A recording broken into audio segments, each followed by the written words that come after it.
dacoits who robbed a jewellery shop in Bengaluru of goods worth over rupees 1.5 crores were traced, chased and caught by Bengaluru City Police in Udaipur with the help of Rajasthan Police.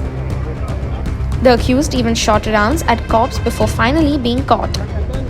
Almost all ornaments have been recovered.